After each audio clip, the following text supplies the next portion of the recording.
अजितदादांना राहुरीत सर्वपक्षीय श्रद्धांजली. ग्रामीण प्रश्नांची जाण असलेले, प्रशासनावर मजबूत पकड ठेवणारे, शिस्तप्रिय तसेच शब्दाचे व वेळेचे पक्के असलेले नेते अजितदादा पवार आज आपल्यात नाहीत हे अजूनही खरे वाटत नाही. अत्यंत दूरदृष्टी असलेल्या नेत्याच्या निधनाने राज्याची मोठी हानी झाली असून ही पोकळी कधीही भरून निघणार नाही असे भावनिक उद्गार माजी मंत्री प्राजक्त तनपुरे यांनी काढले. आज सकाळी राहुरी येथील व्यंकटेश मंगल कार्यालयात अजितदादा पवार यांना श्रद्धांजली अर्पण करण्यासाठी शोकसभेचे आयोजन करण्यात आले होते. यावेळी उपस्थित मान्यवरांनी अजितदादांच्या आठवणींना उजाळा दिला.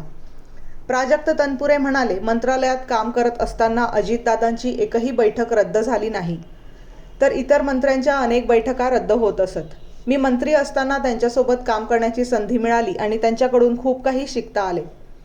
पक्ष वेगळे झाल्यानंतर विधानसभा निवडणुकीपूर्वी त्यांनी मला फोन करून आपल्या पक्षातून निवडणूक लढवण्याची ऑफर दिली होती. मात्र मी पवारसाहेबांच्या पक्षाकडून निवडणूक लढवली आणि त्यात पराभूत झालो. पराभवानंतरही त्यांनी दुसऱ्याच दिवशी मला फोन करून आपुलकीने विचारपूस केली व मार्गदर्शन केले. प्रत्येक वाढदिवशी त्यांचा फोन येत असे. राहुरीतही ते अनेकदा आले होते. विकासाचे मोठे धोरण आणि दूरदृष्टी त्यांच्या कार्यात होती. आपल्या भागाच्या विकासात त्यांचे योगदान मोलाचे होते. मात्र आज ते आपल्यात नसल्याची खंत शब्दात व्यक्त करणे कठीण आहे असेही तनपुरे यांनी सांगितले.